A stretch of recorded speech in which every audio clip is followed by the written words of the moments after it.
Hello बच्चों, स्वागत है आपका हमारे चैनल ज्ञान एंड विज्ञान पे। आज हम पढ़ेंगे इलेक्ट्रिसिटी का जो हमारे चैप्टर में बचा हुआ कुछ पार्ट्स था।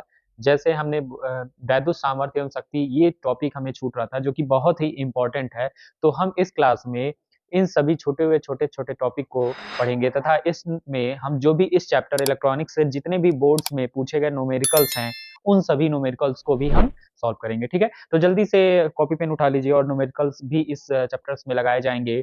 इस वीडियो में हम उन सभी न्यूमेरिकल को अटेम्प्ट करेंगे जो भी हमारे बोर्ड्स में पूछे गए हैं। और मैंने बताया भी था कि इस चैप्टर से भी बहुत सारे न्यूमेरिकल्स प्रतिरोध से हो या वैद्युत सामर्थ्य या शक्ति से हो, इन सभी से बहुत ज्यादा न्यूमेरिकल्स इस चैप्टर में बनते हैं। ठीक है, तो इस जल्दी से चैप्टर का नाम लिख लीजिए इलेक्ट्रिसिटी। इसके पहले की अगर आपने 2 क्लासेस को नहीं किया है तो प्लीज प्लेलिस्ट में जाके जरूर उसको करिए, जो कि फिजिक्स के प्लेलिस्ट में मिल जाएगा। उन सभी के नोट्स भी आपको उसके डिस्क्रिप्शन में भी मिल जाएंगे। ठीक है, तो चलिए जल्दी से हेडिंग लिख लीजिए। इस चैप्टर का एक लास्ट हेडिंग छोटा सा है जो कि है क्या, वैद्युत सामर्थ्य या शक्ति, जिसे कहते हैं क्या, इलेक्ट्रिक पावर। ठीक है, तो हेडिंग लिख लीजिए फटाक से, क्या, वैद्युत सामर्थ्य, वैद्युत सामर्थ्य या जिसको हम कहते हैं शक्ति। ठीक है, वैद्युत सामर्थ्य या शक्ति जिसे हम क्या कहते हैं, इलेक्ट्रिक पावर, इलेक्ट्रिक पावर। ठीक है, इसके पहले वाली क्लासेस में हमने विद्युत ऊर्जा, विद्युत की उसमें प्रभाव, ये सभी हमने पढ़ रखा। ठीक है, अब देखते हैं कि ये वैद्युत सामर्थ्य है क्या। ठीक है, तो वैद्युत सामर्थ्य का मतलब क्या होता है। तो देखिए, किसी भी अगर बात करें किसी भी इलेक्ट्रिक सर्किट में, किसी भी विद्युत परिपथ में अगर जो विद्युत ऊर्जा व्यय होगी, ठीक है, यानी खर्च जो होगी, उस विद्युत ऊर्जा के खर्च होने की जो दर होती है उसी को उसकी क्या कहते हैं, सामर्थ्य कहते हैं। मतलब कि किसी समय में विद्युत ऊर्जा खत्म हो रही है, लॉस हो रहा है, क्या हो रहा है, विद्युत ऊर्जा का व्यय। ठीक है, क्या हो रहा है, वैद्युत ऊर्जा का व्यय। ठीक है, वैद्युत ऊर्जा,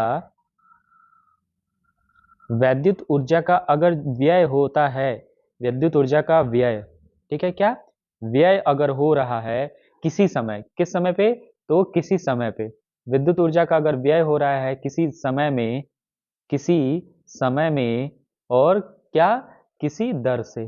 ठीक है, किसी दर से।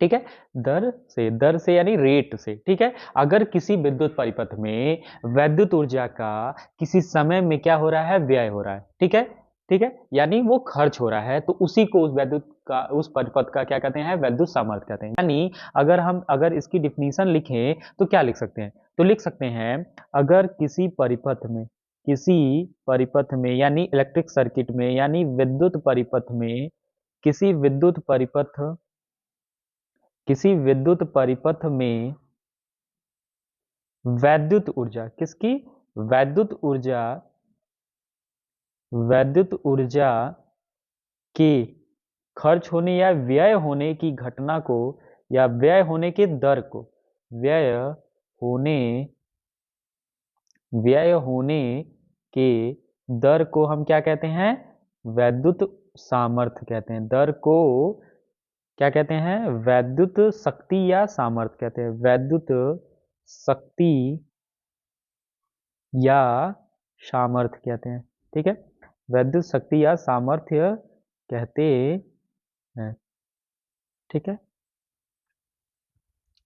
ठीक है, यानी हमने देख लिया कि किसी भी अगर परिपथ में हम, जाहिर सी बात, अगर उसमें इलेक्ट्रिसिटी प्रवाहित होगी तो उसमें कुछ ऊर्जा तो खत्म होगी, उसी ऊर्जा के खर्च होने की दर को, वो किस दर से उस ऊर्जा, वह ऊर्जा उस वैद्युत परिपथ में खर्च हो रही है, उसी को हम क्या कहते हैं, उस परिपथ का सामर्थ्य कहते हैं। ठीक है, तो अगर इस हिसाब से अगर हम इसका फॉर्मूला लिखें तो सामर्थ्य क्या होगा, सामर्थ्य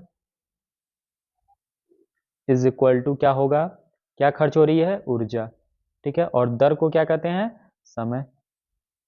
ठीक है, तो ये इसका क्या हो जाएगा, फार्मूला हो जाएगा। ठीक है, अगर हम इसको कहें कि अगर उस परिपथ में क्या है, ऊर्जा अगर W है, क्या है, ऊर्जा, अगर ऊर्जा क्या है, W जूल है, और समय क्या है, T ही सेकंड है, या सेकंड ही लिख देते हैं, T सेकंड है, तो P इज इक्वल टू क्या होगा, W बाई टी। ठीक है, ये भी हमारा फार्मूला बहुत ही इंपॉर्टेंट होगा न्यूमेरिकल्स के यूज में, ठीक है। ये भी हमारा फार्मूला बहुत ज़्यादा यूज होगा। अब कई बार पूछा जाता है कि इसका मात्रक क्या हो सकता है, तो इसका आप मात्रक लिख सकते हैं सीधे। एक तो मात्रक आप नॉर्मल मात्रा लिख सकते हैं, क्या, जूल पर सेकेंड, एक तो ये लिख सकते हैं जूल पर सेकेंड। दूसरा इसका जो एसआई यूनिट होता है, एसआई यूनिट जो होता है, एसआई मात्रक, वो क्या होता है हमारा, वाट, ठीक है। वो डब्ल्यू एच वाटर नहीं, WA वाला, ठीक है, ये वाट होता है। तो ये इसका क्या है, फॉर्मूला हो जाएगा, ठीक है। तो इसको हम वैद्युत ऊर्जा कहते हैं। अब कई बार हम इन फार्मूलों का यूज करके इस P इज इक्वल टू हम और भी लगा सकते हैं। जैसे अगर हम W इज इक्वल टू क्या लिख दें, VIT, जो कि हम पिछली क्लासेस में पढ़ चुके हैं, अगर इसका यूज हम करें तो हमारा इक्वेशन क्या मिल सकता है, हमारा इक्वेशन मिल सकता है P इज इक्वल टू क्या, W/T होता है। W का अगर यूज इसमें हम कर दे तो VIT डिवाइडेड बाई T, ठीक है, T से T कट जाएगा तो बचेगा P is equal to VI, ठीक है। ये भी एक हमारा फॉर्मूला हो जाएगा, ठीक है। तो इस तरह से ये हम फार्मूला भी लगा सकते हैं, ठीक है। तो ये भी हम फार्मूला का यूज करके न्यूमेरिकल्स को सॉल्व हम आसानी से कर सकते हैं, ठीक है। तो ये कुछ फार्मूले हैं। उसके अलावा हम और सारे फार्मूलों का भी यूज कर सकते हैं। जैसे अगर हम क्या जानते हैं, तो ओम्स के नियम से हम जानते हैं, क्या जानते हैं, कुछ और भी फार्मूले का यूज अगर हम कर ले तो जैसे देखिए हम क्या जानते हैं, हम जानते हैं ओम्स के नियम से, किसके नियम से, ओम्स के नियम से, ओम के नियम से, ओम्स लॉ से हम क्या जानते हैं, ओम्स के लॉ से हम जानते हैं V इज इक्वल टू क्या होता है, IR होता है। अगर हम इक्वेशन में V के जगह पे, इस इक्वेशन 1 में अगर V के जगह पे IR रख दे तो P इज इक्वल टू क्या होगा, IR हमने V की जगह पे रखा और I ऑलरेडी है, तो हम इसकी जगह पे लिख सकते हैं क्या, हम यहाँ लिख दे तो ज़्यादा अच्छा रहेगा, P इज इक्वल टू क्या लिख सकते हैं, I²R, ठीक है। ये भी हमारा क्वेश्चन हो सकता है, ठीक है। ये भी एक हमारा फार्मूला हो जाएगा, ठीक है। इस तरह से कई सारे फार्मूलों का यूज कर सकते हैं। उसके अलावा अगर हम कुछ और भी लिखना चाहें, कुछ और भी फार्मूलों का यूज अगर करना चाहें तो जैसे देखिए एक फार्मूला हम यहाँ और भी लिख सकते हैं कि अगर हम जानते हैं I इज इक्वल टू क्या होता है, V/R भी होता है ओम्स लॉ से ही, ठीक है। तो यहाँ पे अगर हम इक्वेशन 1 में अगर क्या यूज करें, I की जगह पे V/R लिख दे तो P इज इक्वल टू क्या हो जाएगा, हमारा फार्मूला हो जाएगा, क्या हो जाएगा, P इज इक्वल टू हो जाएगा V²/R, ठीक है। तो ये कुछ हमारे फॉर्मूले हैं जो कि हमें देखने को मिलेंगे न्यूमेरिकल्स में। हमने बार बार कहा है क्योंकि न्यूमेरिकल्स में इसके बहुत सारे फॉर्मूले यूज होते हैं, तो हम इनका यूज करके अलग अलग जगहों पे इसका हम यूज कर सकते हैं, ठीक है। तो इस तरह से हमने देखा कि ये हमने वैद्युत सामर्थ्य हो गया। अब कुछ एक यूनिट्स होती है, जैसे हमने सुना होगा क्या, तो कुछ यूनिट्स हमें याद रखने योग्य बातें हैं। जैसे कई बार पूछा जाता है कि 1 किलोवाट में कितने वाट होते हैं, 1 किलोवाट में कितने वाट होते हैं, तो 10⁻³ वाट होते हैं, ठीक है। 1 किलोवाट में 10⁻³ वाट होते हैं। और कई बार पूछा जा सकता है 1 मेगावाट में कितने होते हैं, जैसे हमने सुना होगा कि इसकी पावर मेगावाट, इतनी मेगावाट वो इलेक्ट्रिसिटी प्रोड्यूस करता है, ठीक है। तो वही यानी 10⁻6 वाट के बराबर होती है, ठीक है। तो ये कई बार ऑब्जेक्टिव्स में या कई बार हम इसका न्यूमेरिकल्स में पूछा जाता है, ठीक है। अब एक और छोटी सी हेडिंग बचती है जिसमें क्या है कि वैद्युत ऊर्जा की जो माप होती है, ठीक है, यानी मेजरमेंट ऑफ इलेक्ट्रिक एनर्जी। हम किसी भी इलेक्ट्रिक एनर्जी को जो मेजर करते हैं कि हमने उतना उसको कितना खर्च किया या कितना नहीं खर्च किया, वो चीजें, ठीक है। तो देखिए एक हेडिंग छोटा सा और बचता है, उसको हेडिंग को अगर हम लिखें तो क्या लिखेंगे, वैद्युत ऊर्जा की, वैद्युत ऊर्जा की माप, वैद्युत ऊर्जा की माप, ठीक है। कि वो हमने उस किसी भी अपने घरों में अगर यूज करते हैं हम इलेक्ट्रिसिटी, तो हमने कितना इलेक्ट्रिसिटी यूज किया है, वो हमारे घरों में मीटर लगा होता है ना, तो उसी के थ्रू हम काउंट कर लेते हैं कि हमने कितनी इलेक्ट्रिसिटी खर्च की, और उस जिस हिसाब से हमें इलेक्ट्रिसिटी का बिल आता है पर यूनिट के हिसाब से हम उसको पेड कर देते हैं, ठीक है। तो ये चीजें उसी को पढ़ना हमें, क्या कि वैद्युत ऊर्जा की माप हम कैसे करेंगे और कितना हो सकता है, ठीक है, क्या क्या होता है, ठीक है। तो हम अगर बात करें कि अगर हमें समझना है कि एक यूनिट होती क्या है, ठीक है। अगर कोई पूछे कि एक यूनिट विद्युत ऊर्जा का मतलब क्या है, ठीक है, एक यूनिट विद्युत ऊर्जा का मतलब क्या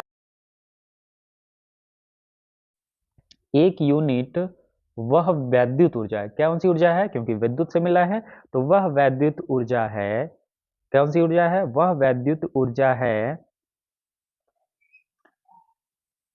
है जो क्या, जो किसी भी परिपथ में, यानी जो किसी भी वैद्युत परिपथ में, जो किसी भी वैद्युत परिपथ में क्या होगी, वैद्युत परिपथ में 1 घंटे में परिपथ में 1 घंटे में व्यय होती है, परिपथ में 1 घंटे में क्या होगी, व्यय होगी, 1 घंटे में व्यय होगी।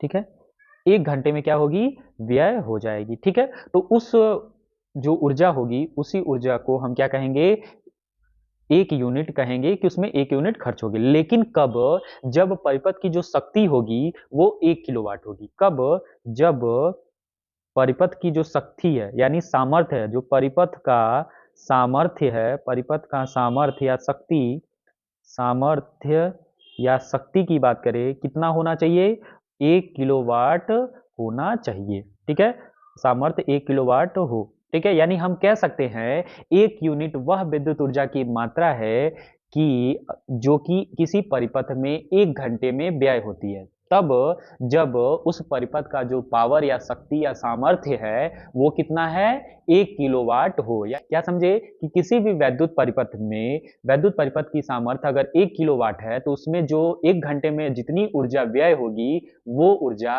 1 यूनिट के बराबर होगी। ठीक है, यानी 1 किलोवाट पर आर, पर आर नहीं, 1 किलोवाट आर कह सकते हैं। ठीक है, तो इस हिसाब से हम कह सकते हैं हमारा एक क्वेश्चन बनेगा क्या, कि 1 किलोवाट आर में तो क्या होगा, 1 किलोवाट हम जानते हैं और इसको अलग करेंगे तो 1 आर। ठीक है, 1 आर। तो अगर ऊर्जा की बात करें, व्यय ऊर्जा कितनी होगी, तो हम व्यय ऊर्जा लिख सकते हैं क्या, शक्ति गुणे क्या, समय। ये हम लिख सकते हैं। शक्ति पावर वी आई होता है, हमने प्रूव कर रखा है पहले ही, यहाँ हमने प्रूव कर रखा है P is equal to V I होता है। तो हम यहाँ लिख सकते हैं P is equal to V I into क्या है, टी। ठीक है, तो हम लिख सकते हैं वी आई टी। ठीक है,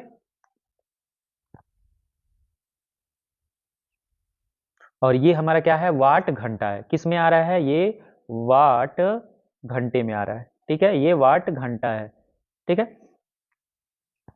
ये हमारा ऊर्जा। ठीक है, अगर हम इसको किलोवाट में बदलेंगे तो जाहिर सी बात है वाट छोटी यूनिट है, और बड़ी यूनिट जब होगा तो हम क्या करते हैं, हम हमेशा जानते हैं कि जब भी छोटी यूनिट को बड़ी यूनिट में बदलना होता है तो हम डिवाइड करते हैं। तो अगर हम डिवाइड कर दे वी आई टी से, और हम जानते हैं ऊपर हमने लिख दिया है कि 1 किलोवाट में कितने वाट होते हैं, तो 1000 वाट या 10⁻³ वाट होते हैं। ठीक है, तो 1000 से हम डिवाइड कर देंगे और ये वाट किस में बदल जाएगा, किलोवाट, और घंटा आर में बदल जाएगा। ठीक है, तो इस तरह से ये एक फार्मूला हमारा निकल जाता है ये। ठीक है, तो इस फार्मूले को भी हम आसानी से याद रख सकेंगे। ठीक है, ठीक है, इन फार्मूलों का यूज हम कर सकते हैं। ठीक है, तो ये हमारा आसानी से पता चल जाएगा। अब इस तरह से हमारा लगभग छोटा, जितने भी टॉपिक छोटे छोटे थे उन सभी टॉपिक्स को हमने कवर कर लिया। अब हमारा अगला जो है टॉपिक्स वो है, हम इस चैप्टर्स में जितने आए हुए न्यूमेरिकल्स हैं उनको हमें सॉल्व करना है। ठीक है, तो चलिए हम देखते हैं पहला हमारा क्वेश्चन क्या है। तो देखिए, पहला हमारा क्वेश्चन है, फर्स्ट क्वेश्चन ही है हमारा, क्या है फर्स्ट क्वेश्चन, कि 20, 24 तथा 30 ओम प्रतिरोध वाले 3 तार हैं। ठीक है, 20, 24, 30 प्रतिरोध वाले 3 तार हैं, जो कि क्या है, एक हमारा श्रेणी क्रम में जुड़े हुए हैं और एक हमारा क्या है, समांतर क्रम में जुड़े हुए हैं। ठीक है, एक हमारे श्रेणी क्रम में और एक हमारे किस में जुड़े हुए हैं, श्रेणी क्रम, और एक हमारा समांतर क्रम में जुड़े हुए हैं। तो कह रहा है कि प्रत्येक दशा में तुल्य प्रतिरोध ज्ञात करिए, कि दोनों की दशा में अगर तीनों तारों में जो प्रतिरोध जुड़े हैं वो 20, 24 और 30 ओम के हैं, तो अगर उसमें प्रतिरोध को श्रेणी श्रेणी क्रम में जोड़ा जाए या समांतर क्रम में जोड़ा जाए तो उस प्रत्येक दशा में तुल्य प्रतिरोध की गणना करिए। ठीक है, तो देखिए पहले हम लिख लेते हैं, क्या लिख लेते हैं, हम सबसे पहले लिखते हैं कि हम जानते हैं R1 इज इक्वल टू दिया हुआ है कितना, 20 ओम। R2 इज इक्वल टू क्या दिया है, 24 ओम। ठीक है, R3 इज इक्वल टू कितना दिया है, 30 ओम। ठीक है, 30 ओम दिया हुआ है। अब हम जानते हैं, अगर हम पहला कंडीशन देखें, इन सीरीज। ठीक है, इन सीरीज का मतलब क्या है, श्रेणी क्रम। अगर हम श्रेणी क्रम में क्वेश्चंस को सॉल्व करना शुरू करें तो देखें क्या हमने पढ़ रखा था पिछली क्लास में, इसके पहले वाली जो क्लास थी उसमें हमने ये पढ़ा था कि जो प्रतिरोध जुड़ते हैं वो श्रेणी क्रम में क्या होते हैं, उनको हम दूसरे पेन से लिखते हैं, वो क्या होते हैं, R इज इक्वल टू होता है R1 plus R2 plus R3 plus dot dot dot. ठीक है, ऐसे हम चलते जाएंगे। तो हम R1 R2 की वैल्यू रख देते हैं। R इज इक्वल टू क्या है, 20 प्लस 24 प्लस क्या हो जाएगा, 30 ओम हो जाएगा। ठीक है, और जब इनको जोड़ेंगे तो R की वैल्यू क्या आएगी, 30 और 20 50 और 20 74 74 ओम आएगा। ठीक है, तो आप तो ये सिंबल लिख सकते हैं यानी हम यहाँ लिख दें क्या है ये है ओम। ठीक है, कई बार बच्चे कंफ्यूज होते हैं ये क्या लिखा जा रहा है, तो आप इसकी जगह पे ओम की जगह पे ये साइन बना सकते हैं। ये तो हमारा रहा सीरीज क्रम में। अब कह रहा है कि पैरेलल क्रम में भी बताइए उसका तुल्य प्रतिरोध। तो अगर हम बात करें पैरेलल में, तो हमारा अगर समांतर क्रम में तुल्य प्रतिरोध कितना होता है, तो हमने देख रखा है, क्या देख रखा है। ठीक है, तो समांतर क्रम यानी इन पैरेलल की अगर बात करें,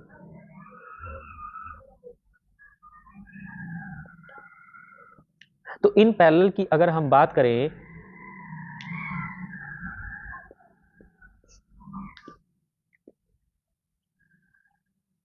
तो अगर हम इन पैरेलल की बात करें तो देखिए क्या होगा।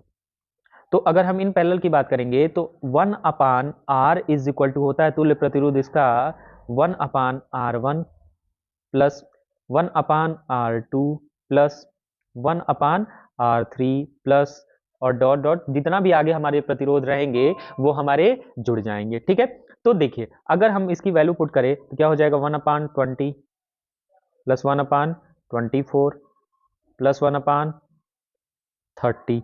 ठीक है, 1/r हो जाएगा। ठीक है, तो इस तरह से अगर हम सॉल्व करेंगे तो इसका अगर एलसीएम निकाला जाए तो इनका एलसीएम क्या हो जाएगा, 120 हो जाएगा। ठीक है, 120, अगर 120 है तो कितना में 20 छक्के 120 यानी 6 प्लस 24 बच्चे 120 तो 5 प्लस 3 4 जा 12 होता है यानी 40 4 टाइम में, तो ये 4 हो गया। ठीक है, अगर इसको सॉल्व करेंगे तो 9 6 15 यानी 15 बटे 120। ठीक है, ये 1/r की वैल्यू है। ठीक है, तो अगर काटेंगे तो 15 वन जो 15 वन जा 15 और 15 8 जा 120 हो जाएगा। तो 1/r की वैल्यू क्या आएगी, 1/8। देयरफॉर हम कह सकते हैं r की वैल्यू क्या होगी, 8 ओम हो जाएगा। ठीक है, 8 ओम हो जाएगा। तो इस तरह से हमारा ये क्वेश्चन का आंसर हमने लगा लिया। ठीक है, तो देखिए ये पहले हमारे क्वेश्चन का आंसर था और ये दूसरा हमारा क्वेश्चन का आंसर है। इस तरह से हम आसानी से इन सभी ऐसे क्वेश्चन अगर जो भी आएंगे हम उनको आसानी से लगा लेंगे। अब अगले क्वेश्चन की तरफ बढ़ते हैं, देखते हैं कि अगला क्वेश्चन क्या है। तो देखिए ये भी बहुत ही इंपॉर्टेंट क्वेश्चन होता है, अक्सर पूछा जाता है ऐसे टाइप वाले क्वेश्चन में। ठीक है, तो देखिए क्या होगा।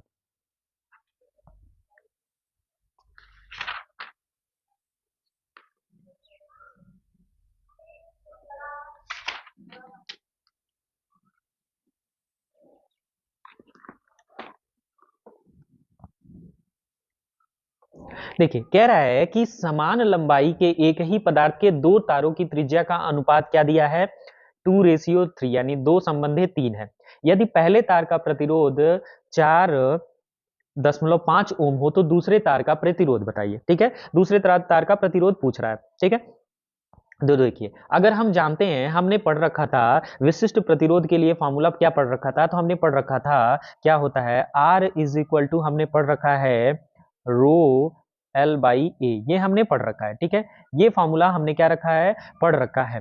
इसी फॉर्मूले का यूज करके हम आसानी से लगा लेंगे। ठीक है, तो हम जानते हैं अगर हम कहें कि दो तारों का प्रतिरोध होगा तो उनका रेशियो, ठीक है, क्योंकि इन दोनों तारों के त्रिज्याओं का रेशियो दे दिया है और वो तार जाहिर सी बात हो गोल होती है। ठीक है, तो जब गोल होगी तो इस तरह से हम कह सकते हैं, और दूसरी बात है लंबाई समान है तो L तो समान हो जाएगा, कोई दिक्कत वाली बात नहीं होगा। ठीक है, अगर हम कहें दो तारों के लिए तुल्य प्रतिरोध, तारों दो तारों के लिए, ठीक है, दो तारों के लिए अगर बात करें तो एक हो जाएगा पहले तार का लिए, अगर हम यहां लिख दें पहले तार के लिए, पहले पहले तार के लिए अगर हम ऐसे लिखें, पहले तार के लिए हमारा क्या हो जाएगा, प्रतिरोध R1 हो जाएगा। प्रतिरोध R1, ठीक है। अगर बात करें त्रिज्या, त्रिज्या स्मॉल r1 होता है, ठीक है, और लंबाई उसकी समान है, तो L1 और L2 हमारा क्या हो जाएगा, इक्वल हो जाएगा, ठीक है, एक ही, ये तो कोई दिक्कत नहीं है। अगर दूसरे तार की बात करेंगे तो दूसरे तार के लिए, दूसरे तार के लिए,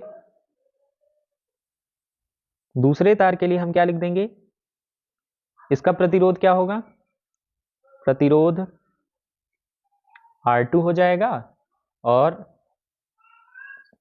इसकी जो त्रिज्या होगी वो क्या होगी, R2 हो जाएगी, ठीक है। अब अगर हम तुल्य प्रतिरोध निकालेंगे दोनों तारों के लिए तो हमारा एक फॉर्मूले निकल आ जाएंगे। क्या फॉर्मूला निकलेगा, तो देखिए,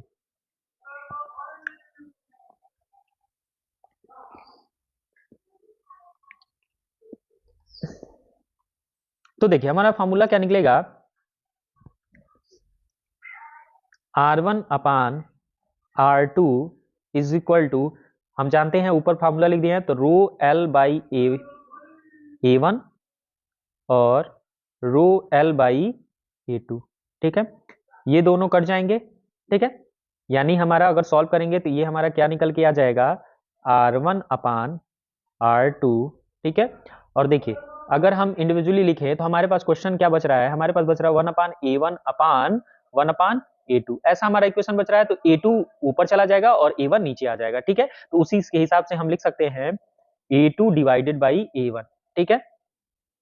अब हम जानते क्या है, तो क्या जानते हैं, अगर वो तार गोल है तो जाहिर सी बात है एरिया क्या होता है, तो हमने पढ़ रखा है एरिया क्या होता है, कोई भी अगर ये तार है, मान लीजिए अगर ये तार है तो वो तार गोल ही होगा, ठीक है, वो दो तार है जिनकी लंबाइयां क्या है, समान है, ऐसे समान है, ठीक है, इनकी लंबाई क्या है, समान है, ठीक है, तो जाहिर सी बात है प्रतिरोध अलग अलग है, पूछ रहा है रेशियो में, त्रिज्याओं का रेशियो दिया है, यानी कोई मोटा है और कोई पतला है, क्योंकि उनका रेशियो दे दिया है 2 और 3 के रेशियो में है, यानी हम यहाँ इंडिविजुअली इनके दोनों में से लिख सकते हैं R1 और R2 का जो रेशियो है वो 2:3 दिया, यानी 2:3 दिया हुआ है, ठीक है, तो अगर हम लिख दें तो हम जानते हैं R2 is equal to, area का फार्मूला क्या होता है, तो पाई आर स्क्वायर, यानी पाई R2 स्क्वायर अपान पाई R1 स्क्वायर। अब यहाँ पे अगर हम वैल्यू पुट करेंगे तो क्या आएगा, अब इसके बाद अगर हम R2 की वैल्यू रखें तो क्या है, R2 की वैल्यू, R1 की वैल्यू हमारा क्या है, प्रतिरोध की वैल्यू क्या है 4.5, अब हमें R2 की वैल्यू दिया है 3 का स्क्वायर और R1 की वैल्यू दिया है रेडियस जो कि है 2 का स्क्वायर, ठीक है। अब यहाँ पे जब सॉल्व करेंगे तो R2 की वैल्यू हम डायरेक्ट लिखेंगे क्या, 4.5 यानी 4.5 गुणे 2 का स्क्वायर 4, और नीचे आ जाएगा 3, क्रॉस मल्टीप्लीकेशन से ये हो जाएगा 9, और जब इनको सॉल्व करेंगे तो हमारा आंसर कितना आएगा, तो आ जाएगा हमारा आंसर 9 1 जा 9 होता है, 9 5 जा 45 यानी 0.5, और 5 को 20, यानी हमारे पास कितना आएगा, 2 ओम आ जाएगा, ठीक है, 2 ओम हमारे पास आंसर मिल जाएगा, यानी R2 की जो वैल्यू होगी वो कितना होगी, 2 ओम हो जाएगा, ठीक है। तो आपने देख लिया कि जितना ही हमने पढ़ रखा था कि जितना ही तार मोटा होगा उस पे लगने वाला जो प्रतिरोध होगा वो कम होगा, तो देखिए जो सेकेंड तार है उस वो 3 है, यानी मोटा है पहले कंपैरिजन के, तो इसलिए देखिए इसका ओम भी जो प्रतिरोध आ रहा है वो कम आ रहा है पहले वाले से, क्योंकि पहले वाले का प्रतिरोध कितना दिया, 4.5 दिया, तो इस तरह से ये हमारा क्वेश्चन सॉल्व हो जाएगा। अब हम अगला क्वेश्चन देखते हैं कि अगला क्वेश्चन हमारा क्या है, तो देखिए अगला हमारा क्वेश्चन है कि कोई 4 8 ओम 12 ओम तथा 24 ओम वाले प्रतिरोध के 4 कुंडलियों को कैसे संयोजित करें कि संयोजन से अधिकतम एवं न्यूनतम प्रतिरोध हमें प्राप्त हो, ठीक है। तो अब कह रहा है कि कैसे इन दोनों को, इन सभी प्रतिरोधों को आपस में क्या करें, जोड़ें कि इनका जो प्रतिरोध है वो एक जगह सबसे अधिकतम आए और एक जगह सबसे न्यूनतम आए। तो देखिए अगर हमें प्रतिरोध को अधिकतम लाना है तो हमें उन प्रतिरोधों को श्रेणी क्रम में जोड़ना होगा, ये हमें याद रखना होगा कि अगर प्रतिरोध अधिकतम प्राप्त करना है, प्रतिरोध, ये हमें याद रखना होगा, प्रतिरोध अगर अधिकतम चाहिए, क्या चाहिए, अधिकतम चाहिए, अगर प्रतिरोध हमें अधिकतम चाहिए तो हमें क्या करना होगा, श्रेणी क्रम में जोड़ना होगा परिपथ में प्रतिरोधों को श्रेणी क्रम में, ठीक है, यहाँ से हम एक लाइन बटाव कर देते हैं, सेक्शन वो 1 यहाँ से लगा देंगे, ठीक है। तो therefore R1 is equal to क्या दिया है, 4 ओम दिया हुआ है। R2 इज इक्वल टू क्या दिया है, 8 ओम दिया हुआ है। और वहीं पे R3 और R4 की भी वैल्यू क्या क्या दी गई है, तो वो दी गई है 12 ओम, और अगला क्या दिया गया है, 24 ओम दे दिया गया, ठीक है। तो जाहिर सी बात है, प्रतिरोध अगर अधिकतम पाना है, तो प्रतिरोध अगर अधिकतम हमें प्राप्त करना है, तो हमें उन प्रतिरोधों को कैसे जोड़ना पड़ेगा, श्रेणी क्रम में। तो हम जानते हैं तुल्य प्रतिरोध equal to R1 equal to क्या होता है, R इक्वल टू क्या होता है, R1 plus R2 plus R3 plus R4, 4 दिया है तो R4 लिख लेंगे, ठीक है। ठीक है, तो ये हमारा हो जाएगा। अब इसके बाद देखते हैं कि सबकी वैल्यू पुट करते हैं, देखते हैं क्या होता है। तो एक हो जाएगा 4 प्लस 8 प्लस 12 प्लस 24, ठीक है। तो कितना हो जाएगा, 8 और 12 20, 4 24, 4 28 और 20 48 यानी 48, ठीक है। तो इस तरह से हम देखेंगे कितना हो जाएगा, 48 48 ओम हमारा हो जाएगा तुल्य प्रतिरोध इसका, ठीक है। ये हमारा क्वेश्चन आ जाएगा पहला, यानी ये अधिकतम हमें प्रतिरोध मिल गया। अब अगर हमें न्यूनतम प्रतिरोध प्राप्त करना है, तो हम यहाँ लिख लेंगे, अगर न्यूनतम प्रतिरोध लाना है किसी भी परिपथ में, तो हमें उस परिपथ में जो प्रतिरोधों को जोड़ना होगा वो पैरेलल क्रम में जोड़ना होगा। न्यूनतम अगर प्रतिरोध न्यूनतम प्रतिरोध अगर प्राप्त करना है परिपथ में, तो हमें उन परिपथ में जो प्रतिरोध होंगे उनको किस में जोड़ना होगा, समांतर क्रम में जोड़ना पड़ेगा, ठीक है। समांतर क्रम में जोड़ना रहेगा, ठीक है। समांतर क्रम का मतलब होता है कि जैसे एक प्रतिरोध हो गया तो हमने यहाँ जोड़ दिए, ठीक है। मतलब अगर इसको फिगर को सही से बनाया जाए, तो हमने बना रखा था क्या, अगर ये प्रतिरोध है, इन प्रतिरोध दो प्रतिरोध है मान लीजिए, और एक यहाँ प्रतिरोध है, ठीक है। तो अगर इन प्रतिरोध को, ठीक है, अगर हम ऐसे जोड़े, ठीक है, मान इनका इनका लास्ट पॉइंट एक साथ और इनका लास्ट पॉइंट एक, तो ये हमारा क्या है, समांतर प्रतिरोध है। लेकिन अगर वही समांतर क्रम प्रतिरोध, लेकिन अगर वही दो प्रतिरोध ऐसे जुड़ रहे हैं, एक ये प्रतिरोध है और एक जस्ट उसके बगल में ऐसे प्रतिरोध जुड़ रहा है, तो वो प्रतिरोध हमारा श्रेणी क्रम कहलाएगा। मतलब पहले प्रतिरोध का दूसरा पॉइंट और दूसरे प्रतिरोध का पहला पॉइंट, ये दूसरा पॉइंट और ये पहला पॉइंट अगर आपस में कंबाइन हो रहे हैं, तो ये श्रेणी क्रम कहलाता है, ठीक है। ये तो हमने पढ़ रखा है, अगर आपने क्लास नहीं किया है तो वो जाके प्लीज प्लेलिस्ट में जाके हमारी पार्ट 2 इलेक्ट्रिसिटी का वो जरूर करिएगा, ठीक है। तो चलिए हम अगला जोड़ते हैं। तो हम जानते हैं जो तुल्य प्रतिरोध होता है वो क्या होता है, तुल्य प्रतिरोध का फॉर्मूला क्या होता है, 1/R is equal to 1/R1 plus 1/R2 plus 1/R3 plus 1/R4, ठीक है, R4। अब हम वैल्यू पुट करते हैं, तो 1 बटे कितना, 4, ठीक है। उसके बाद 1/8, 1/12, उसके बाद 1/24, इस तरह से हमारा ये पुट हो जाएगा, ठीक है। अब देखते हैं कि हमारा क्या क्या आंसर आएगा, ठीक है, 1/R। अब अगर हम इसका एलसीएम लें, ठीक है, तो एलसीएम लेंगे तो देखिए इसका एलसीएम लगभग कितना आएगा, 24 आ जाएगा, क्योंकि 24 4 से भी, 8 से भी और 12 से भी कट जाता है, ठीक है। तो यानी इन सभी का एलसीएम क्या होगा, 24 होगा। 4 6 जा 24, 6, 8 3 जा 24, 3, 12 2 जा 24, 2, और 24 1 जा 24, ठीक है। अगर इनको हम सॉल्व करेंगे तो इनको जोड़ेंगे कितना होगा, 6 3 9 और 9 3 12, 12 बटे क्या आ जाएगा, 24 आ जाएगा, ठीक है। और इसको अगर कट करेंगे तो 12 1 जा 12, 12 2, तो यानी 1/R की वैल्यू क्या आ रही है, 1/R की वैल्यू आ रही है 1/2। देयरफॉर R की वैल्यू क्या होगी, 2 ओम हो जाएगा, ठीक है। तो आप आसानी से इसमें आप देखने को मिल रहा है कि किसमें हमें प्रतिरोध ज्यादा मिल रहा है और किसमें प्रतिरोध हमें कम मिल रहा है। तो एक आप क्लू लिख लीजिएगा नोट्स में कि क्या, कि अगर किसी प्रतिरोध में, अगर किसी प्रतिरोध में परिपथ को ज्यादा प्रतिरोध प्राप्त करना है, तो हमें उस परिपथ में प्रतिरोधों को किस क्रम में जोड़ना पड़ेगा, श्रेणी क्रम में जोड़ना पड़ेगा। लेकिन अगर हमें परिपथ में प्रतिरोध को न्यूनतम करना है, तो उनको आप आसानी से समांतर क्रम में जोड़ सकते हैं, ठीक है। इस तरह से हमने ये जान गए, ठीक है। तो ये नोट्स में लिख लीजिएगा। अब हम देखते हैं कि अगला क्वेश्चन हमारा क्या है। अब एक अगला क्वेश्चन थोड़ा सा कॉम्प्लिकेटेड ऐसा लग रहा है कि कैसे कर पाएंगे, ठीक है। तो हम इसको आसानी से कर लेंगे, कोई दिक्कत वाली बात नहीं है, एक बस आसानी से फॉलो करते चलेंगे, ठीक है। तो देखिए एक दिया हुआ है परिपथ में क्या परिपथ है, तो देखिए एक है परिपथ में जिसमें ए और बी के बीच क्या है, ए और बी के बीच मध्य, ए और बी के बीच क्या करना है, तुल्य प्रतिरोध की गणना करना है। उसके बाद बैटरी से प्रवाहित धारा भी बतानी है, और ए और बी के बीच विभवांतर भी बताना है, और ए और सी के बीच का हमें विभवांतर बताना है। तो ये थोड़ा सा क्वेश्चन बहुत ही कॉम्प्लिकेटेड और ये हमारे बोर्ड्स में पूछा गया क्वेश्चन है, ठीक है। तो इसको हम देखते हैं कैसे सॉल्व करते हैं, ठीक है। तो पहला हम क्वेश्चन लिख लेते हैं कि अगर हम निकालना चाहें तो देखिए दो चीजें हम इसमें निकाल सकते हैं। अगर हम इसमें ऑब्जर्व करें, इस अगर परिपथ को देखें, परिपथ ये परिपथ अगर देखें, ठीक है, और ये परिपथ देखें, ठीक है, इसमें जो प्रतिरोध जुड़े हैं वो प्रतिरोध हमें किस में जुड़े हैं, श्रेणी क्रम में जुड़े हैं।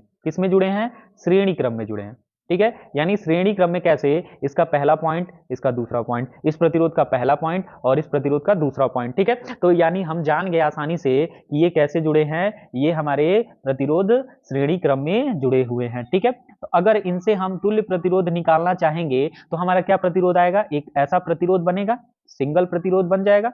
अगर इसको हम दूसरे पेन से लिखें,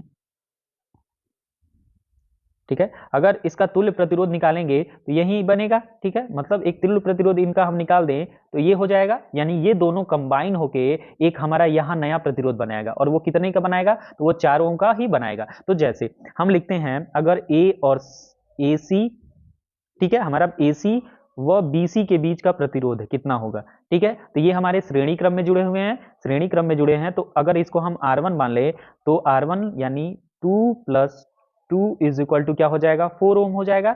यानी हमारा यहाँ पे जो तुल्य प्रतिरोध निकला वो 4 ओम निकला। अब दूसरी बात अगर आप देखें, ध्यान से अगर देखेंगे तो अब ये प्रतिरोध जो अभी मैंने बनाया, ये प्रतिरोध और ये नीचे वाला प्रतिरोध, ये कैसे जुड़े हैं, तो इस प्रतिरोध का पहला पॉइंट और इसका भी पहला पॉइंट आपस में जुड़ रहे हैं, इस प्रतिरोध का दूसरा पॉइंट और इस प्रतिरोध का दूसरा पॉइंट आपस में जुड़ रहे हैं। तो जब ऐसा कॉम्बिनेशन होता है तो ये कॉम्बिनेशन क्या कहलाता है, समांतर कहलाता है। कैसा कहलाता है, समांतर कहलाता है, ठीक है। तो देन हम लिखेंगे ए बी के बीच का प्रतिरोध, ठीक है, यानी हमारा क्या हो जाएगा, अगर ये R1 4 है और R2 भी क्या है, 4 है, ठीक है, तो देन प्रतिरोध अगला जो प्रतिरोध आएगा वो क्या होगा, ए और बी के बीच, ए वो बी के बीच जो प्रतिरोध आएगा वो क्या होगा, 1 upon R is equal to 1 upon R1 और प्लस 1 अपान इसको मान लेते हैं R2, नीचे वाले को इसको हम R2 मान लेते हैं, ठीक है। तो जब R2 मान लेंगे तो ये सॉल्व होगा, क्या क्या होगा, 1 upon 4 plus 1 upon 4 is equal to क्या होगा, 2 अपान 4 और कट के क्या आएगा, 2, यानी R की वैल्यू क्या आ जाएगी, 2 ओम आ जाएगा, ठीक है। ओवरऑल इन यानी हमने एक सर्किट, इन सभी सर्किट को जब सॉल्व किया, इस सभी सर्किट को सॉल्व किया तो जो हमारा तुल्य प्रतिरोध निकला वो हमारा कितना निकला, 2 ओम निकल गया। अब हम आसानी से बाकी सभी चीजों को हम सॉल्व करेंगे, ठीक है। तो हमने आधा क्वेश्चन को सॉल्व कर लिया, अब हमारे पास बचता है, स्टार्ट करते हैं हमारा पहला क्वेश्चन। तो देखिए पहला सेक्शन कह रहा है, क्या पूछ रहा है कि ए और बी के मध्य तुल्य प्रतिरोध निकालिए। तो हमने तुल्य प्रतिरोध तो निकाल दिया ए और बी के बीच, तो यही हमारा पहला क्वेश्चन का आंसर हो जाएगा, ठीक है। ये तो हमारा पहला क्वेश्चन का आंसर है। अगर हम इसको थोड़ा सा ब्लॉक में घेर दें, ठीक है, ये हमारा पहला क्वेश्चन का आंसर हो गया, ठीक है।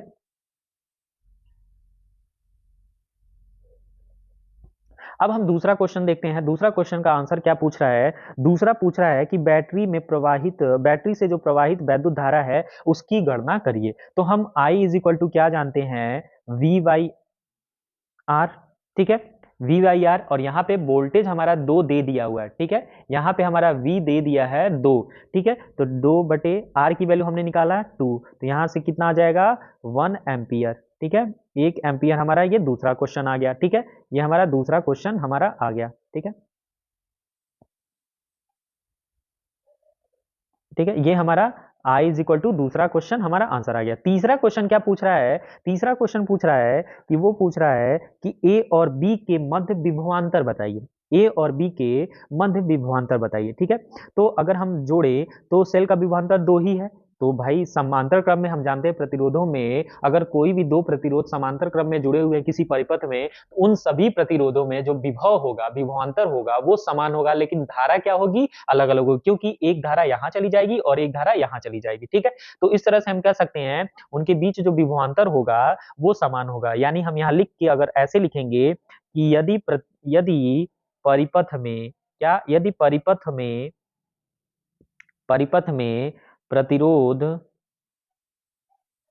प्रतिरोध समांतर समांतर समांतर क्रम में समांतर क्रम में जुड़े हों तो विभवांतर क्या होता है, विभवांतर विभवांतर क्या होता है, समान होता है, विभवांतर समान होगा। ठीक है, इस वजह से V की वैल्यू भी क्या रहेगी, 2 वोल्ट रहेगी। ठीक है, किसके परिपथ में, A और B के परिपथ के बीच में। ठीक है, तो ये भी हमारा क्वेश्चन का आंसर आसानी से मिल गया। अब हमारा जो तीसरा क्वेश्चन बचता है, वो तीसरा क्वेश्चन हम देखते हैं क्या है। ठीक है, तीसरा क्वेश्चन देखिए, तीसरा क्वेश्चन, चौथा क्वेश्चन क्या पूछा है, पूछा है A और C के मध्य विभवांतर बताइए। ठीक है, A और C के मध्य, यानी A और इसके बीच में विभवांतर बताइए। ठीक है, तो हम जानते हैं अगर इसके बीच का तुल्य प्रतिरोध अगर निकाला गया है तो कितना है, 2 है। ठीक है, तो हम जानते हैं अगर हम निकाला जाए तो हम क्या जानेंगे, हम जानेंगे अगर हम AC व BC के बीच अगर प्रतिरोध निकालें, प्रतिरोध AC और BC के बीच प्रतिरोध निकालें तो क्या हो जाएगा, R इज इक्वल टू 2+2 यानी 4 ओम आएगा। ठीक है, 4 ओम आ जाएगा आसानी से। तब अगर उसमें धारा की बहेगी तो क्या होगी, धारा V/R होता है, V/R होता है। तो हम V क्या है, 2 है, R की वैल्यू 4 है, यानी क्या हो जाएगा, 0.5 एम्पियर आ जाएगा। अगर 0.5 एम्पियर हो तो A व C के बीच विभवांतर, A और C के बीच V क्या होगा, V इज इक्वल टू क्या होता है, IR होता है। I की वैल्यू 0.5 और R की वैल्यू क्या है, 2। तो ये हो जाएगा 1 वोल्ट होगा। ठीक है, और क्यों, क्योंकि वो कैसे जुड़े हैं, तुल्य प्रतिरोध समांतर क्रम में अगर जुड़े हैं तो, लेकिन यहाँ पे हमारे सीरीज क्रम में जुड़ जाएगा। ठीक है, तो ये हमारा V की वैल्यू आ गई, तो हमारा फोर्थ वाला क्वेश्चन भी आसानी से सॉल्व हो गया। ठीक है, तो हम इस तरह से ही क्वेश्चन को सॉल्व करते हैं आसानी से। अब हम अगला क्वेश्चन देखते हैं कि अगला क्वेश्चन क्या होगा। ठीक है, तो देखिए एक क्वेश्चन दिया हुआ है, ये भी बहुत ही इंपॉर्टेंट क्वेश्चन है, इसको भी आप जरूर नोट कर लीजिएगा और अच्छे से समझ लीजिएगा। ठीक है, तो दिया हुआ है, क्या दिया हुआ है, तो देखिए दिया है यदि किसी तार को खींच के उसकी लंबाई प्रारंभिक लंबाई की 3 गुनी कर दी जाए। ठीक है, क्या क्वेश्चन कह रहा है कि अगर किसी तार की लंबाई खींचकर उसकी प्रारंभिक लंबाई से 3 गुनी कर दी जाए तो उसका नया प्रतिरोध बताइए। ठीक है, तो मान लीजिए कोई एक तार है, जैसे एक तार क्या है, एक तार है इतना लंबा है। ठीक है, एक तार है जो इतना लंबा है, तो मान लीजिए इस तार की लंबाई क्या है, L है। मान लीजिए तार की लंबाई L है। अब क्या किया जाता है, और इसका मान लीजिए एरिया क्या है, A है। ठीक है, एरिया क्या है, A है, इसका एरिया A है और लंबाई, तो फिगर को और अच्छे से अगर बनाया जाए तो देखिए एक तार है। ठीक है, ये एक तार है जिसकी लंबाई क्या है, L है, लंबाई क्या है, L है। ठीक है, और इस तार का जो प्रतिरोध वो एरिया है वो क्या है, A है। ठीक है, इस तार का एरिया A हो गया। अब क्या किया जा रहा है, खींच के इसको लंबा किया जा रहा है। ठीक है, जब खींच के लंबा किया जा रहा है तो जो ये नया तार जो हो रहा है वो इस L का क्या हो जा रहा है, 3 गुना हो जा रहा है, मतलब इतना बड़ा था और इतना बड़ा हो गया। ठीक है, वो तार इतना बड़ा हो गया।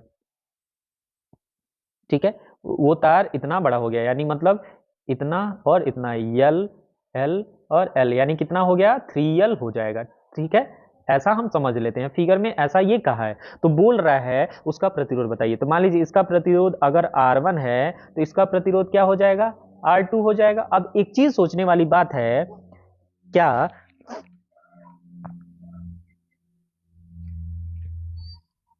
जाहिर सी बात है अगर वो तार छोटा है तो उसका एरिया ज्यादा होगा, लेकिन अगर तार को खींचेंगे तो पतला होगा, यानी उसका एरिया क्या होगा, बदल जाएगा। तो हम मान लेते हैं उसका एरिया मान लीजिए A2 है और इसका एरिया हम लिख लेते हैं A1, आसानी से समझने के लिए रहेगा। ठीक है, यानी पहले वाले तार का A1 था और दूसरे वाले तार का एरिया हो गया A2 हो गया। ठीक है, लेकिन एक चीज आप ध्यान रखिएगा, इन दोनों कंडीशन में हमारा वॉल्यूम जो होगा इस तार का वो नहीं बदलेगा। क्या रहेगा, वो सेम रहेगा। दोनों तारों का जो वॉल्यूम होगा यानी आयतन जो होगा वो सेम होगा।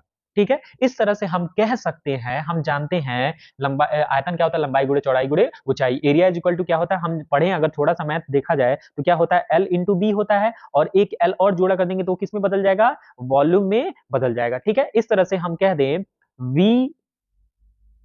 V1 और V2 क्या है, एक दूसरे के इक्वल ही होंगे क्योंकि वही तार खींचा जा रहा है। ठीक है, तो V1 की वैल्यू क्या होगी, A1 L1। ठीक है, A1 L1, और इसका क्या होगा, A2L2। ठीक है, अब देखिए जो पहला तार था यहाँ पे क्या हो जाएगा, तो देखिए प्रश्न के हिसाब से अगर पूछा जाए तो हम कह सकते हैं, अगर इनको ट्रांसपोज किया जाए क्या होगा, A1 upon A2 is equal to L2 upon L1। ठीक है, ये हमारा क्वेश्चन आ जाएगा। अगर इनका रेशियो कहा जाए तो हम जानते हैं क्या क्या है, जो L2 है वो 3 गुना हो जा रहा है, यानी 1L 2L और 3L, ये टोटल क्या हो जा रहा है, 3L हो जा रहा है। तो हम L2 की जगह पे क्या लिख देंगे, 3L, और L1 की जगह पे L से L कट जाएगा, यानी ओवरऑल हमारा क्या आएगा, 3 आएगा A1 अपान A2 का वैल्यू। अब हम देखते हैं, हम जानते हैं कि जो रो क्या होता है, वो रो होता है विशिष्ट प्रतिरोध होता है। ठीक है, विशिष्ट प्रतिरोध होता है, और एक ही पदार्थ के विभिन्न विभिन्न तारों का जो प्रतिरोध होता है वो क्या होता है, समान होता है। अगर पदार्थ तार का सेम है तो उसका विशिष्ट जो प्रतिरोध होगा वो भी सेम होगा। ठीक है, तो अगर हम जानते हैं, अगर हम फार्मूला को पढ़ें तो हमने फार्मूला पढ़ा होता है, अगर वो पहले तार के लिए R1 is equal to rho L1 upon A1 ये होगा, और दूसरा जो तार जब खींच जा रहा है तो R2 is equal to rho L2 upon A2 हो जाएगा। ठीक है, अब अगर हम रेशियो निकाल लें R2 डिवाइडेड बाई R1 का, तो हमारा क्या आएगा, रो L2 upon A2 divided by rho L1 upon A1। ठीक है, तो इस तरह से अगर हम लिखें तो हमारा हो जाएगा, रो से रो कैंसिल आउट हो जाएगा, यानी ओवरऑल क्या लिख सकते हैं, R2 is equal to 3L, L2 की वैल्यू, L1 की वैल्यू L, A1 और A2, यानी A1 ऊपर चला जाएगा और A2 नीचे आ जाएगा, यानी A1 अपान A2। ठीक है, तो इस तरह से R2 की जो वैल्यू आएगी वो क्या आएगी, L से L कैंसिल आउट, और यहाँ पे R इधर चला आएगा तो इंटू R ये भी लिख लेते हैं। ठीक है, तो ये हो जाएगा 3, और A1 A2 की वैल्यू हमने यहाँ से निकाल रखी है तो यहाँ पुट कर देंगे 3 इंटू साथ में R, तो R2 इज इक्वल टू क्या हो जाएगा, 9R। ठीक है, ये हमारा आंसर आ जाएगा। यानी अगर तार की लंबाई बढ़ जाए तो उसका जो प्रतिरोध होगा वो भी क्या हो जाएगा, बढ़ जाएगा, उसके 3 गुना, यानी 3 के 9 गुना। ठीक है, यानी 9 के, इस हिसाब से हम कह सकते हैं। ठीक है, तो ये भी आंसर हमारा करेक्ट हो जाएगा। अब हम अगला क्वेश्चन देखते हैं, दिया है अगला क्या, कि एक चालक तार का प्रतिरोध 10 ओम है। ठीक है, यानी हम R इक्वल टू क्या दिया हुआ है, R की वैल्यू दी गई है क्या, 10 ओम दिया हुआ है। ठीक है, दे दिया है। अब कह रहा है कि यदि इस तार की लंबाई को दोगुना क्या कर दिया जाए, दोगुना, एवं अनुप्रस्थ काट के क्षेत्रफल को आधा कर दिया जाए, यानी कह रहा है कि इस तार की लंबाई को दोगुना और अनुप्रस्थ काट क्षेत्रफल को क्या कर दिया जाए, आधा कर दिया जाए। ठीक है, तो मान लीजिए उसकी लंबाई क्या है, जो लंबाई है वो क्या है, L है, उसकी लंबाई क्या है, L है, और जो क्षेत्रफल है, जो क्षेत्रफल है वो क्या है, क्षेत्रफल है वो एरिया ए है। ठीक है, जब एरिया ए है तो अगर प्रतिरोध R है तो R द्वारा हमने क्या पढ़ रखा है, रो L बाई ए, ये हमने पढ़ रखा, और ये टोटल दे दिया है कितना, 10 ओम के बराबर दे दिया हुआ है पहले तार। तो इसको इक्वेशन हम एक मान लेते हैं। अब दूसरा क्वेश्चन में क्या कह रहा है कि अगर उस तार का लंबाई कर दिया जाए, दो गुना कर दिया, तो अगर पहले L है तो दूसरी बार लंबाई क्या होगी, दूसरी बार लंबाई क्या हो जाएगी, जो L डैश की वैल्यू होगी वो क्या होगी, 2 इंटू L होगी, उसकी दोगुनी होगी, और जो एरिया होगा L ए डैश की जो एरिया होगा वो क्या हो जाए, a बाई 2 हो जाए, मतलब पहले वाले का आधा कर दिया जाए। क्वेश्चन में यहाँ लिखा है कि क्षेत्रफल को आधा कर दिया जाए और लंबाई को दोगुना, तो देखिए पहले लंबाई L थी तो हमने उसको लंबाई को दोगुना कर दिया, पहले क्षेत्रफल A था तो हमने उस क्षेत्रफल को आधा कर दिया। ठीक है, अब आपको ये बात समझ आ गई होगी। अब देखिए तो उसका प्रतिरोध कितना होगा, तो नए तार का प्रतिरोध अगर हम कहें नए तार के लिए, ठीक है, नए तार के लिए अगर हम प्रतिरोध बात करें, नए तार के लिए जो प्रतिरोध होगा वो कितना होगा, तो R dash is equal to क्या होगा, हम जानते हैं rho L dash by A dash. ठीक है, अगर वैल्यू पुट करें तो क्या हो जाएगा, रो इंटू ये क्या हो जाएगा 2L, ठीक है, और डिवाइडेड बाई ए बाई 2, ये ऊपर चला जाएगा तो 4L बाई ए और रो। ठीक है, अगर हम बात करें इसको थोड़ा सा और मैनेज करें अगर सही से, तो हम देखेंगे 4 को आगे कर लेते हैं, 4 multiply by rho L by A, अगर हम 4 रो L बाई ए की जगह पे हम क्या लिख सकते हैं, देखिए इतने की जगह पे अगर हम ये यूज करें तो रो बाई एल, इतने की जगह पे रो बाई एल की जगह पे हम आर लिख सकते हैं ना, बिल्कुल लिख सकते हैं। तो देखिए उन्हीं का यूज करके हम यूज करेंगे। तो 4 इंटू हम क्या ले सकते हैं, आर लिख सकते हैं, आर डैश। देयरफॉर जो हमारा इक्वेशन आएगा वो R dash is equal to 4 R के बराबर हो जाएगा। ठीक है, तो आसानी से हम ये क्वेश्चन समझ गए कि अगर किसी भी तार की लंबाई को 2 गुना और क्षेत्रफल 4 गुना आधा कर दिया जाए तो जो उसका प्रतिरोध होगा वो पहले प्रतिरोध का 4 गुना हो जाएगा। ठीक है, तो इस तरह से हम आसानी से समझ लेंगे। अब अगर हम इस इक्वेशन में r की वैल्यू पुट करें तो देन देखिए क्या होगा। देन अब हमारा मेन आंसर होगा, यहां से हम r की वैल्यू, r डैश की जो वैल्यू निकाल सकते हैं वो क्या, r इंटू 10, क्योंकि r की वैल्यू दिया हुआ है। ठीक है, तो यहाँ r डैश की जो वैल्यू आएगी वो होगी 40 ओम। ठीक है, यानी 4 गुना वो हो जाएगा, उसका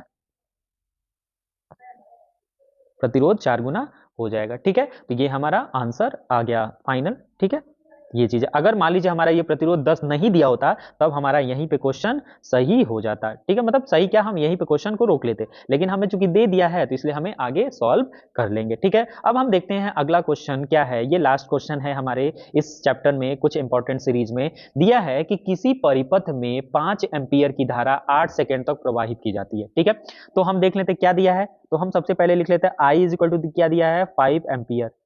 ठीक है, time T is equal to क्या दिया है, 8 सेकेंड। 8 सेकेंड दे दिया है। अब टी इज इक्वल टू अगर 8 सेकेंड दे दिया है तो क्या, देखिए क्या पूछ रहा है। तो देखिए कह रहा है कि अगर किसी परिपथ में 5 एम्पियर की धारा 8 सेकेंड तक प्रवाहित की जाती है, इस समयांतर में, इस समय में, समयांतर का मतलब इस समय के बीच में परिपथ में कुल कितने इलेक्ट्रॉन गुजरते हैं, मतलब इतने 8 सेकेंड में उस 8 एम्पियर की धारा में कितने इलेक्ट्रॉन गुजरे होंगे। ठीक है, यदि परिपथ का प्रतिरोध 20 ओम हो तो उसमें उत्पन्न उष्मा की भी गणना करिए। ठीक है, कितना क्वेश्चन पूछ दिया। तो देखिए कोई दिक्कत नहीं है, हम पहला क्वेश्चन निकालते हैं। पहला पूछा है कितने इलेक्ट्रॉन गुजरेंगे, यानी इलेक्ट्रॉन क्या पूछा है, नंबर ऑफ इलेक्ट्रॉन पूछ रहा है। ठीक है, नंबर ऑफ क्या पूछ रहा है, इलेक्ट्रॉन पूछ रहा है। ठीक है, तो हम सबसे पहले आवेश निकाल सकते हैं। Q इज इक्वल टू क्या होता है, आई टी। आई टी होता है तो 5 और 8 यानी कितना हो गया, 40 कुलाम। ठीक है,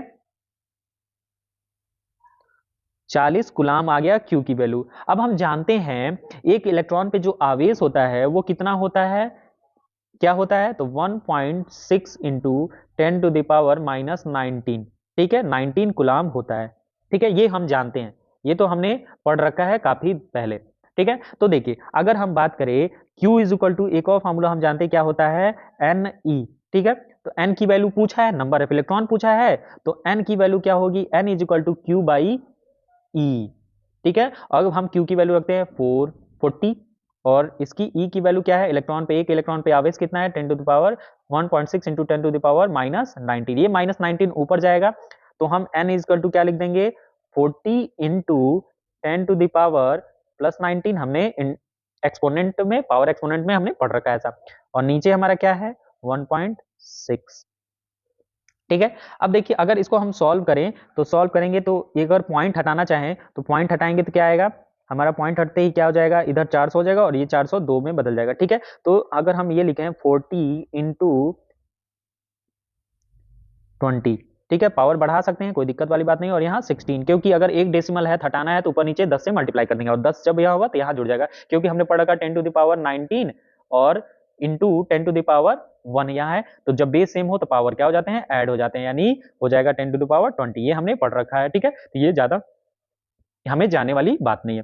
ठीक है, तो देखिए अब इसको जब कट करेंगे तो हमारा कितना आ सकता है, तो देखिए जो n की वैल्यू होगी, नंबर ऑफ इलेक्ट्रॉन होंगे वो कितने होंगे, इसको अगर कट किया जाए तो कितना हो जाएगा, देखिए 16 दूना 32, 2, ठीक है 8 होगा, 16 पच्चीस 80, यानी 2.5 इंटू 10 टू द पावर 20। ठीक है, 10 टू द पावर 20 इसका आंसर आ गया। 10 टू द पावर 20 इसका आंसर है, यानी नंबर ऑफ जो इलेक्ट्रॉन होंगे वो कितने होंगे, 2 पॉइंट कितने होंगे, 2.5 इंटू 10⁻20 इलेक्ट्रॉन होंगे। मतलब अगर 8 सेकेंड में अगर उसमें 5 एम्पीयर की करंट फ्लो हो रही है तो इतने ज्यादा नंबर ऑफ इलेक्ट्रॉन हो जाएंगे। अब ये तो पहला क्वेश्चन हो गया। दूसरा क्वेश्चन भी हमें और पूछा है। दूसरा क्वेश्चन क्या पूछा है वो देख लेते हैं। तो देखिए दूसरा क्वेश्चन पूछा है कि हमें एक और चीज बतानी है क्या, कि उसकी उष्मा की गणना करिए। ठीक है, उसमें जो उष्मा होगी उसकी गणना करिए। ठीक है, तो दिए गए अगर वो फैक्ट से देखा जाए तो हम क्वेश्चन क्या लगा सकते हैं। तो देखिए हम लगा सकते हैं, हम जानते हैं उष्मा क्या होती है। अगर हम उष्मा को पढ़ें तो हम लिख सकते हैं एच। ठीक है, इसको हम एच से ही तो दिखाते हैं, तो हम लिख सकते हैं एच इज इक्वल टू, अब देखिए हमारे पास क्या क्या दिया गया, आई है, उसके बाद 8 इलेक्ट्रॉन भी दे दिया है, तो यानी सॉरी 8 सेकेंड दे दिया है। तो अगर हम कहें तो हम फॉर्मूला जानते हैं क्या होता है, और साथ में यहाँ पे प्रतिरोध भी दे दिया है। तो अगर आपने पढ़ रखा है आई आर और टी के बीच का रिलेशन हमने पढ़ रखा है, तो और जब हमने ये क्लास ले रहे थे तो हमने बताया था कि ये सारे फॉर्मूले आप H इज इक्वल टू होता है, एक और फॉर्मूला होता है आई स्क्वायर, क्या होता है आर टी, ये होता है। आई की वैल्यू क्या है 5, तो 5 का स्क्वायर, आर की वैल्यू क्या दिया है गया 20, और ये क्या दिया गया 8, 5 का स्क्वायर 25, ठीक है, इंटू 20 इंटू 8, ठीक है, और 25 दूना क्या होता है 50, यानी 500, और गुणे 8, 8 पचे कितना होता है 40, तो 4000, एच की वैल्यू आ गई 4000, और ये किस में होगा, तो ये हमारा जूल है, उष्मा है, तो ये जूल है। ठीक है, ये हमने आ गया हमारा आंसर। ठीक है, इसको हम ब्लॉक में बंद कर देते हैं ताकि हमारा क्लियर रहेगा। ठीक है, ये हमारा आंसर हो गया, क्योंकि हम मेन फार्मूला क्या जानते हैं, W से H इज इक्वल टू होता है, इस से जूल में हम निकाल लेंगे। ठीक है, अगर गलती से कैलोरी में पूछे तो हम डिवाइड कर देंगे किससे, 4.2 से हम डिवाइड कर देंगे आसानी से। इसमें 4.2 से अगर डिवाइड करेंगे तो जो हमारा आएगा H उसमें वो जूल में ना होके कैलोरी में होगी। ठीक है, इस तरह से आपको ये होप सो आपको ये सारे क्वेश्चंस जितने भी हमने क्वेश्चंस कराए हैं, ये सारे क्वेश्चन बहुत ही इंपॉर्टेंट हैं। इन सभी क्वेश्चंस का आप प्रैक्टिस जरूर कर लीजिएगा। ठीक है, और ये हमारे हो सकता है कि बोर्ड में ये नहीं तो इससे रिलेटेड बहुत सारे क्वेश्चंस आते हैं, और खासकर इस क्वेश्चन को, इन क्वेश्चन को खासकर इस वाले क्वेश्चन को,